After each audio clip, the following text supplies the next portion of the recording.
Hello everyone, how are you? I hope all you are doing great. So today we are going to start our new topic, the making of Germany and Italy. It is the most important topic of the rise nationalism in Europe. इसमें से काफी ज्यादा questions बनते हैं और काफी अच्छे weightage के क्वेश्चंस बनते हैं. So let's start. The making of Germany and Italy कि जर्मनी एंड इटली को किस प्रकार से एक नई राह दिखाई गई या फिर उनको किस प्रकार से आजादी मिली. Unification of Germany. पहले हम जर्मनी के बारे में पढ़ेंगे. After 1848 nationalist sentiments were promoted by conservatives often for promoting state power and political domination for Europe. 1848 में जितने भी राष्ट्रवादी थे उन्होंने इस चीज को प्रमोट करा कि हमें किस प्रकार से पावर को बढ़ाना चाहिए, साथ में पॉलिटिकल जो भी इश्यूज होते हैं वो हमें एक साथ मिलकर सॉल्व करने चाहिए. In Germany nationalist feeling were wide spread among middle class. Germany में जो ज्यादातर नेशनल की फीलिंग इंक्रीज हुई थी वो मिडिल क्लास पीपल्स में हुई थी. In 1848, the middle class tried to unite the different regions of the German Confederation into a nation-state government and elected parliament. 1848 में जो मिडिल क्लास थी वो पूरी तरह से कोशिश कर रही थी कि वो आपस में 2 या 3 पार्टीज को एक साथ जोड़ सके या फिर एक अच्छी कम्युनिटी बना सके जिससे उनके पूरे राष्ट्र का एक अच्छा निर्माण हो. The attempt to build a nation with liberal ideas faced strong opposition from the monarchy. जब ये कार्य चल रहा था तो इनको काफी ज्यादा अच्छा सामने वाली अपोजिशन पार्टी का सामना भी करना पड़ा. मिलिट्री से भी इनको लड़ना पड़ा and a powerful land owners जिनको हम जंकर्स कहते थे प्रुशिया की लैंग्वेज में, यानी कि जो बड़े बड़े किसान होते थे या फिर जिनके पास काफी ज्यादा जमीनें होती थी वो भी इस युद्ध में मिडिल क्लास के खिलाफ खड़े थे. Prussia took on the leadership of the movement for the national unification. उसके बाद प्रुशिया ने लीडरशिप ली कि अब इस नेशनल यूनिफिकेशन में प्रुशिया क्या करेगा, साथ देगा. किसका? जर्मनी या इटली का. Prussia chief minister Otto von Bismarck aim to achieve the goal of unification with the help of Prussian army and bureaucracy. Prussia के जो चीफ मिनिस्टर थे ओटो वॉन बिस्मैर्क, उन्होंने बोला कि मैं पूरी तरह से मिलिट्री की मदद से क्या करूंगा, जर्मनी को आजादी दिलवाऊंगा.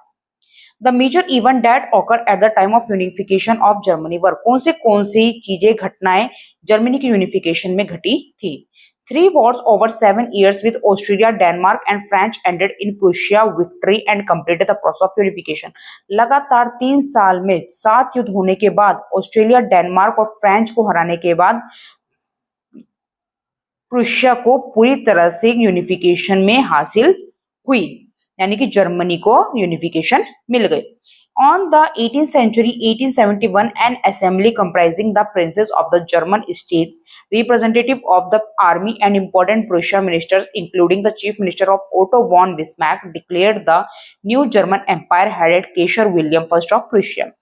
18 जनवरी 1871 में एक असेंबली रखी गई जिसमें वहां के जो प्रिंस थे जर्मन स्टेट के उनको रिप्रेजेंटेटिव बनाया गया, साथ में उनकी आर्मी और जो इम्पोर्टेंट मिनिस्टर्स थे उनके साथ ओटो वॉन बिस्मैर्क को चीफ मिनिस्टर घोषित करा गया और नया किंग केसर विलियम फर्स्ट को बनाया गया. पहले वहां के जो चीफ मिनिस्टर थे वो कौन थे? ओटो वॉन बिस्मैर्क थे. अब उनकी जगह वहां पर एक नया किंग आया गया जिसका नाम केसर विलियम वन था. The nation building process in Germany highlighted the dominance of the Prussia government. जिस प्रकार से धीरे धीरे सारी चीजें बढ़ रही थी तो उस प्रकार से प्रुशिया की जो गवर्नमेंट थी वो पूरी तरह से समर्थन कर रही थी. The new state Germany had a strong emphasis on modernising the currency. अब जो जर्मनी थी वो धीरे धीरे वहां की जो करेंसी थी उसको भी नई करनी चाहती थी, यानी कि उसको भी बदलना चाहती थी. बैंकिंग सिस्टम करना चाहती थी, legal and judicial system in Germany, यानी कि जो भी काम पहले इलीगल होते थे अब उनको पूरी तरह से लीगल करना चाहती थी. Unification of Italy. During the middle class of the 19th century में Italy was divided into 7 state. Italy को 7 भागों में बांटा गया. Out of which only 1 state Sardinia predominant was ruled by Italian princely house. 7 में से केवल एक सरदानिया प्रीडोमिनेंट था जो कि इटालियन प्रिंसली हाउस के द्वारा रूल करा जाता था. The north was ruled by Austrian Habsburg, the center was ruled by the Pope, and the southern regions were ruled by the Bourbon King of Spain. North part Australia Habsburg के हाथ में था, centre part आपके pop के हाथ में था, southern reason bourbon king के द्वारा चलाया जाता था। Major event that led to the unification of Italy, यानी कि इटली को यूनिफिकेशन दिलाने में किन किन चीजों का हाथ था। In 1860, the army, regular troops and armed volunteers under Garibaldi marched into South Italy and the kingdom of the Two Sicilies. 1860 में आर्मी, जिसमें ट्रूप्स भी थे, अनेक अनेक टुकड़ी भी थी सेनाएं की, और आर्म के आर्मी ऑफिसर्स को गैरिबाल्डी के मार्च तक ले जाया गया। They succeed in winning the support of the local peasants in order to drive out the Spanish rulers. वहां के जो लोकल किसान थे, यानी कि वहीं पर रहने वाले जो किसान थे, उनका सपोर्ट जब इनको मिला तो वहां पर उन्होंने जीत हासिल करी। In 1861, Victor Emmanuel II was declared the king of United Italy. 1861 में विक्टर इमेनुअल को वहां का राजा घोषित किया गया। कॉन्ट्रीब्यूशन ऑफ फेमस पर्सनैलिटीज, किन किन लोगों ने इसमें अच्छा खासा योगदान दिया। जोसेफ मजीनी हम पहले पढ़ चुके हैं। During the 1830 Joseph Mazzini was a revolutionary who actively supported the unification of Italian state. Joseph Mazzini एक काफी अच्छे ज्यादा वॉलंटियर थे, जिन्होंने इटली को यूनिफिकेशन दिलाने में, उसको यूनाइटेड बनाने में काफी ज्यादा योगदान दिया था। An Italian revolutionary, Joseph Mazzini became a member of the secret society of the Carboni. He was sent into exile in 1831 for attempting a revolution in Liguria. वो काफी ज्यादा अच्छे रिवॉल्यूशनरी थे। साथ में उन्होंने एक सीक्रेट सोसाइटी का भी निर्माण करा था, जिसका नाम था young Italy and the young Europe. Joseph Mazzini founded two secret societies, important है, young Italy in Marseilles and the young Europe in Berne, whose member were like-minded young men from Poland। मतलब जो आदमी अब उन्होंने अपने group में add करे थे, वो काफी ज्यादा यंग माइंडेड यानी कि शार्प माइंडेड व्यक्ति थे।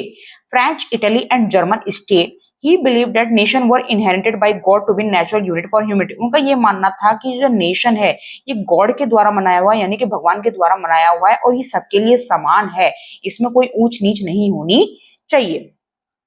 Mazzini argued that Italy could not continue to be a patchwork of small states and kingdoms, so it had to be united for liberty. मजनी का ये मानना था कि एक जो इटली है वो एक कोई छोटा मोटा साम्राज्य नहीं है जो कि ये छोटे मोटे कार्य करे या फिर इसको अलग अलग भागों में बांटा जाए।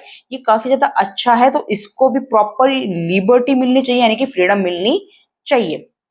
Following this model, secret societies emerged in Germany, France, Switzerland, and Poland. Metternich described Mazzini as the most dangerous enemy of the social order. Metternich ने उनको एक the most dangerous यानी कि social यानी कि समाज का एक बहुत बड़ा दुश्मन बताया था। After failed uprising in 1831 and 1848, Sardinia predominant king Victor Emmanuel II took on the task of unifying Italy through war. कई बार फेल होने के बाद सरदानिया प्रीडोमिनेंट ने लास्ट में ये चीज घोषित कर दी थी कि अगर अब हमें इटली को यूनिफिकेशन दिलवाना है, यानी कि उसको आजाद करवाना है, तो लास्ट ऑप्शन हमारे पास वॉर है, यानी कि युद्ध है, कि हमें दूसरे देश से क्या करना पड़ेगा, युद्ध करना पड़ेगा। Count Camillo Cavour, important, chief minister Cavour led the movement to unify the regions of Italy. ये इटली के चीफ मिनिस्टर थे। He was neither a revolutionary nor a democrat, ना तो वो कोई क्रांतिकारी थे, ना ही वो किसी के पक्ष में थे। Due to his efforts of forming an alliance with France, Sardinia predominant succeed in defeating Australia Francis in 1850। पर उनके कुछ समर्थन उनका फ्रेंच के या फिर सरदानिया प्रीडोमिनेंट के साथ होता था, इसलिए उनका पूरा समर्थन था कि वो इटली को यूनिफिकेशन दिलवा सके। Joseph Garibaldi, he was a prominent personality in unification of Italy. Italy में इनका नाम काफी ज्यादा बार लिया जाता है। In 1833 he met Mazzini and joined the Young Italy movement. जो मजनी ने दो ग्रुप बनाए थे, उनमें से एक ग्रुप को जोसेफी गैरिबल्डी ने ज्वाइन किया था। He participated in a republic uprising in predominant in 1834. उसके बाद 1834 में एक क्रांति हुई थी जिसमें उन्होंने साथ इनका दिया। In 1854, he supported Victor Emmanuel II for his effort to unify the Italian state. 1854 में उन्होंने विक्टर एमनुअल का साथ दिया, जो कि स्टेट को यानी कि इटली को यूनिफिकेशन दिलवाने में लगे हुए थे। In 1860, he led the famous expedition to South Italy and the kingdom of Two Sicilies with the Red Shirt Army. Red Shirt का मतलब होता है खून भरी शर्ट, यानी कि जिस तरह से हम युद्ध लड़ रहे हैं उसमें हम मार भी सकते हैं और मर भी सकते हैं।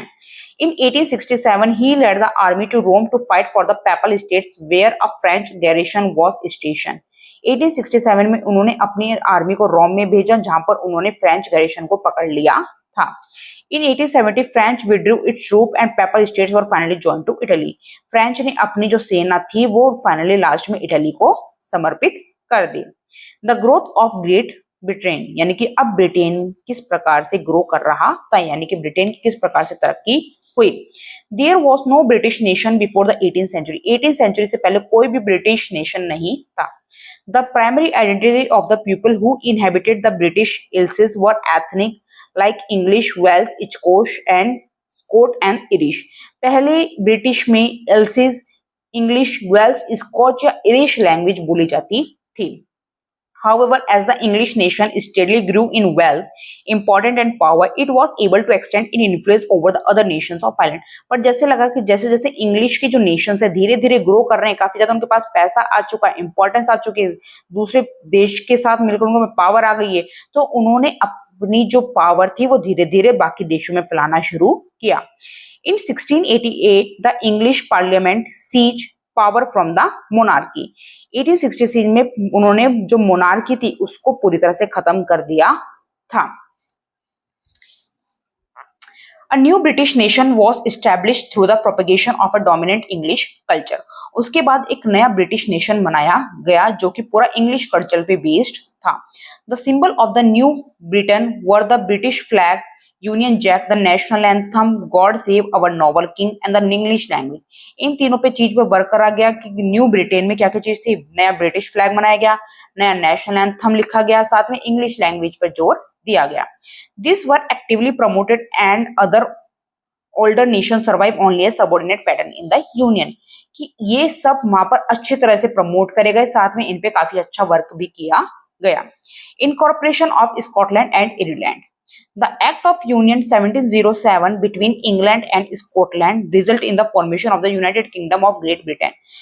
जब इंग्लैंड और स्कॉटलैंड में युद्ध हुआ या फिर उनका समर्थन आया, उन्होंने साथ में न्यू किंगडम का निर्माण किया। By this act, Scotland was incorporated in England. इसमें स्कॉटलैंड इंग्लैंड के साथ मिलकर British parliament was dominated by the English members. British parliament में ज्यादातर सब इंग्लिश मेंबर्स आ गए थे जो कि इंग्लिश लैंग्वेज का यूज करते थे।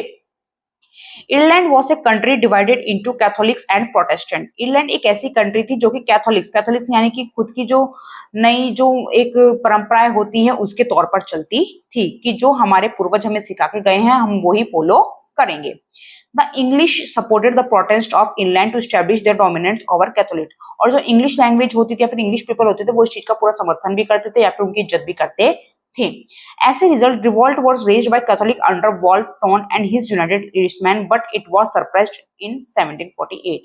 लास्ट में एक रिवोल्ट हुआ जो कैथोलिक्स के द्वारा करा गया, कि उन्होंने कुछ डिमांड रखी थी जो कि इटली वालों ने या फिर इंग्लैंड वालों ने उसको पूरा नहीं कर रहा, तो जिसके कारण 1748 में उसको वहां के जो नियम थे उनको हटाया गया। In 1801, Ireland was forcibly included into the United Kingdom of Britain. 1801 में आयरलैंड को पूरी तरह से एक यूनाइटेड घोषित कर दिया गया था। So this is for today. I hope you are understanding. Thank you for giving your time.